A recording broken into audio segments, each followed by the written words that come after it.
안녕하세요. 제가 맨날 앞에 나와갖고 집사람을 디스했더니 자기 얘기 없냐고 오늘은 사랑한다고 가서 얘기하라고요. 막 압박을 막 사랑합니다.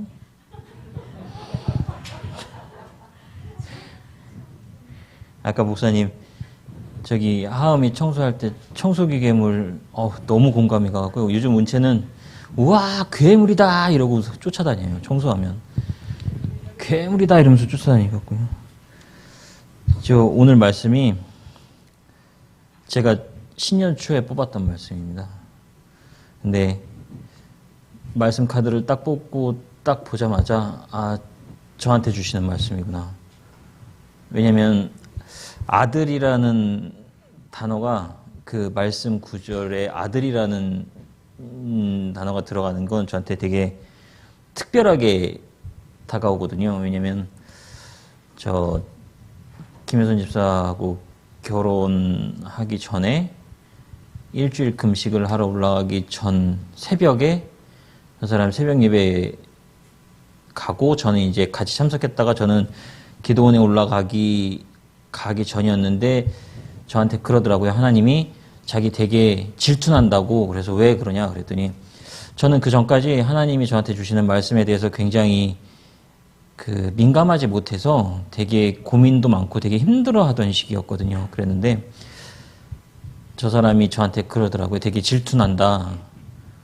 하나님이 되게 존귀한 아들이다. 이렇게 본인한테 응답을 주셨대요. 하나님이 이제 저 오빠가 맞느냐 안 맞느냐를 가지고 되게 맞습니까 아닙니까 뭐 이런 걸 가지고 막 이렇게 싸울 때 내가 존귀 여기는 아들이다라고 응답을 주셨다고 하셔서 그 말씀이 네 그래서 되게 힘이 많이 됐었거든요. 그 얘기가. 그런데 그래서 사실은 말씀을 딱 보고 때 내 아들아 이 첫 구절을 딱 보고 덜컥 내려앉았습니다. 가슴이.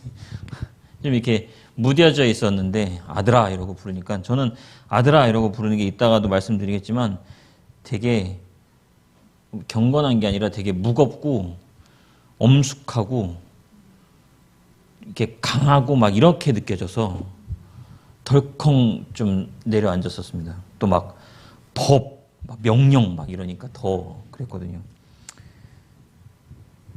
그래서 말씀을 계속 제가 큐티가 정해졌다는 걸 알고 나서부터 출퇴근하면서 뭐 계속 그 말씀을 계속 곱씹으면서 저한테 어떤 메시지를 주시려고 하시는 걸까라는 걸 계속 묵상하면서 일주일을 보냈는데요.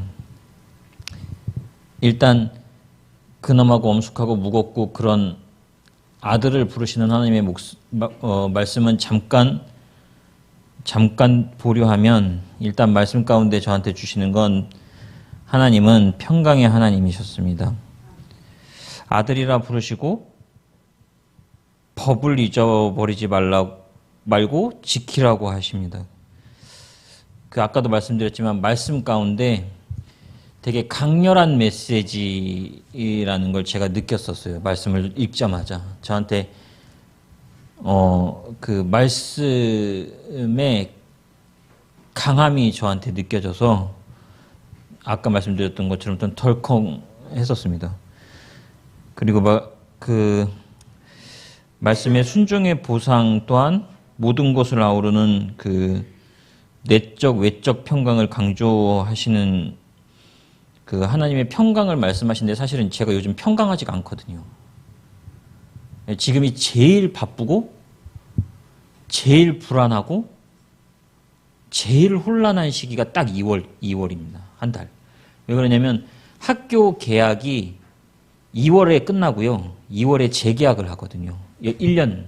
그래서 이번 달이 1년 농사 짓는 달입니다. 그래서 이번 달에 학교들 개학이 잘 이루어져야 그러니까 내년 2월까지의 1년이 평안할 수 있거든요. 근데 사실 학교라는 게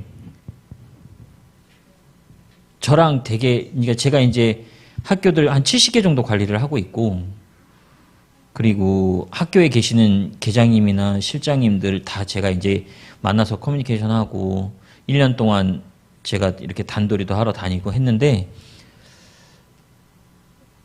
제가 모든 분들한테 그렇게 학교가 되게 폐쇄적인 집단이 아니라 폐쇄적인 단체입니다. 에 들어가면 썼던 업체들만 계속 반복해서 쓰시고요. 저랑 이렇게 막 웃으면서 커피도 한잔 나누면서 이렇게 농담도 하고 뭐 심한 농담은 아니어도 그냥 이렇게 뭐 요즘 어떻게 지내시느냐 뭐 이런 안부도 묻고 막 이렇게 하시다가도 재계약할 때 되면 이렇게 싹 아 죄송해요 딴 데로 계약했어요 툭. 그 저를 안 볼 것처럼 그렇게 해요. 그리고서는 이분들이 청렴 뭐 이런 공무원 청렴 이런 것 때문에 전근을 3년에 한 번은 무조건 의무적으로 옮겨야 되고요. 학교를 1년에 한 번씩이나 아니면 7개월에 7월 1월이 이렇게 전근 가시는 시즌이라 본인이 원하는 학교로 옮겨가게 되고 뭐 이렇게 하거든요. 그래서 그렇게 하시고도 다음번에 딴 학교에 가시면 저를 또 만나게 되거든요. 그럼 또 너무 아무렇지도 않게 부장님 안녕하세요. 마음 같아서는 왜 그러셨어요? 왜 이렇게 따지고 싶을 정도로 너무 아무렇지도 않게 안녕하세요 부장님. 지금이 사실 그래서 되게 중요한 시기이긴 합니다. 그러니까 2월 스타트하면서 보기는 싫지만 회사 메일에 학교에서 용역계약이 만료됐습니다. 라는 메일이 학교에서 계속 오거든요. 그럼 그 학교를 대상으로 이제 막 계속 연락도 하고 가서 미팅도 하고 뭐 우리가 해드릴 수 있는 서비스도 막 이렇게 설명도 드리고 미팅 막 이래야 돼서 사실은 1년 중에 지금이 가장 극도의 스트레스를 많이 받을 때고요. 저희 사장이 나이가 어리거든요. 저보다 한참. 저를 보면서 늘 그런 얘기를 하며 올 때 되면 부장님 무섭다고. 거래처가 다 떨어져 나갈까 봐 무섭다고. 사장님이 지금 건강 상태가 많이 안 좋아서 뭐 이렇게 막 약도 먹고 막 그러고 있는데 저를 요맘때쯤에 저를 늘 보면 저한테 그렇게 얘기합니다. 부장님의 업무 중에는 저의 멘탈 관리하는 것도 있다고. 그게 그 말은 즉슨 제가 영업을 하는 그 성과에 따라서 본인의 멘탈이 좌지우지 된다 뭐 이런 내용처럼 들리니까 전 더 부담이 되고 마음 가운데 늘 이걸 놓고 하나님한테 사실은 하나님 계약됐던 학교들이 그대로 다시 재계약하게 해주세요라고 기도를 하는 게 제 마음에 되게 껄끄럽게 느껴지는 거예요. 그렇지만 한편으로는 그렇게 기도를 하는 거죠. 이사를 왔잖아요. 그러면 더 많이 벌어야 된다는 더 이사를 허락하신 것도 하나님이시니까 해야 되니까 제가 가만히 있는 게 아니라 최선을 다해서 뛰어다니고 만나고 뭐 이렇게 하고 있으니까 참 다행인 건 계장님이나 실장님들 분에 믿는 분들이 참 많으시고 제 개인적인 번호를 저장해 두시는 분들이 많으셔서 그러니까 뭐 개인적으로 연락을 하시는 게 아니라 업무적인 것들로 학교에서 학교 전화로 전화를 하기가 뭐 하시면 제가 이제 그 SNS나 뭐 이런데 말씀을 올려놓고 뭐 목사님의 설교나 이런 것들을 이렇게 공유하고 하시는 것들을 보시는 분들은 그것 때문에 저희를 선택하시는 건 아니지만 그래도 약간의 그 공동체 의식 같은 걸 느끼시나 봐요. 그래서 좀 호의적이시고 되게 쌀쌀맞은 분들 되게 많으세요. 학교에 들어가면 딱히 잘못한 게 없는데 막 이렇게 말로 공격하시는 분들 그냥 너는 학교에 들어온 업체니까 본인들이 약간 갑을 뭐 이렇게 생각하셔서 그런지 모르겠지만 그냥 이렇게 말투나 어휘나 이런 것들이 이렇게 공격적이신 분들이 있으세요. 학교에. 직원들도 많이 들어가면 상처도 받고 그런데 아무튼 지금이 그렇게 되게 혼란스러운 1년 중에 가장 혼란스럽고 가장 힘든 시기여서 되게 예민하고 스트레스 많이 받는 시기였는데 이 말씀을 듣고 제가 느꼈던 게 이게 막 되게 저도 스트레스를 받고 있었거든요. 계약을 해지하겠습니다라는 메일을 받고 또 심지어 전화를 직접 해서 교육청에서 내려오는 공문에 저희 업체의 일들이 좌지우지 되더라고요. 그러니까 공문 한 장이 작년에 계약했던 업체와 단연 계약하는 걸 지양하십시오. 그러니까 청렴 뭐 이런 것 때문에 공무원들 뭐 받고 뭐 이런 거를 아예 근절하기 위해서 작년에 계약했던 업체는 2년 정도 계약했던 업체는 단연 계약 이렇게 뭐 하지 마십시오. 지역 경제 활성화 때문에 군 내에 있는 업체랑 될 수 있으면 계약하고 군 외에 있는 업체랑 계약할 때는 사유서를 제출하십시오. 뭐 이런 제약들이 많아지니까 학교에서는 되게 골치 아픈 걸 별로 안 좋아하세요. 계장님들이나 일을 하시는 스타일이. 그래서 했던 업체랑 계속 그냥 반복적으로 계약하시는 이유가 다른 업체에 계약하면 또 들어와서 뭐 물어보고 확인하고 또 시행착오를 겪고 또 그것 때문에 또 본인들이 스트레스 받고 이러니까 그냥 했던 업체들이랑 반복 계약을 하는 이유인데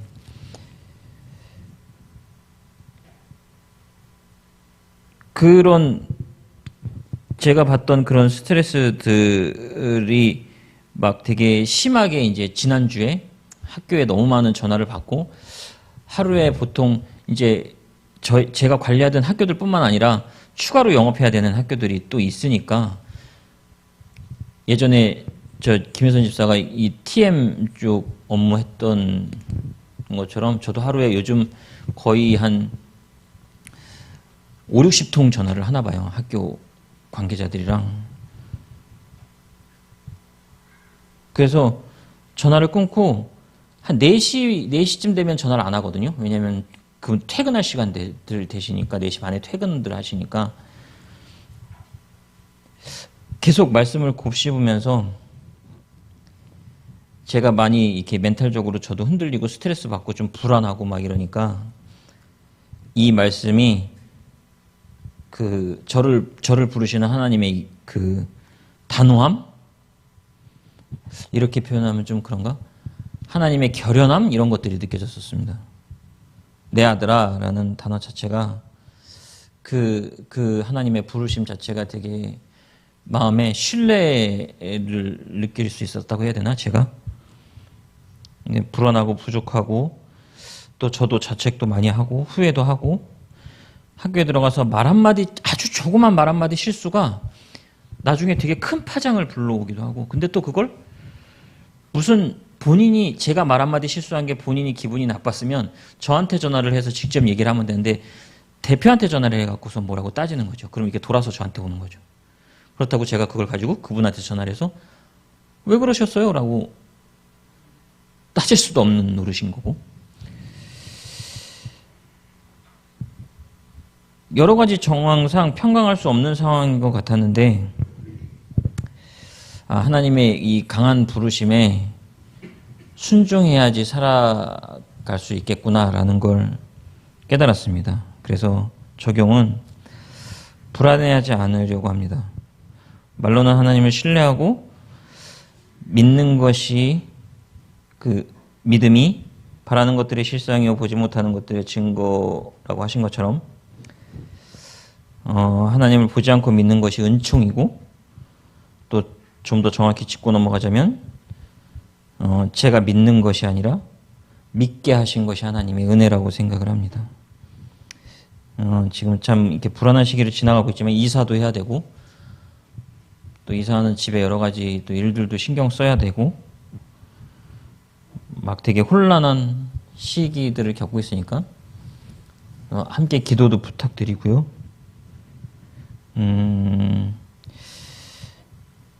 지나온 걸 보니까 불안하지 않았던 적이 없었더라고요. 제 삶 가운데. 그리고 그 시간들이 다 은혜였음을 지나고 나서 깨닫는 약간 그런 것 같습니다. 그래서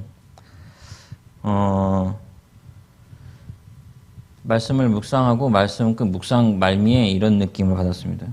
어떤 상황이든 하나님을 믿는 믿음은 깊지 않게 깊이 느낄 수 있는 긍정이라고 생각을 했습니다.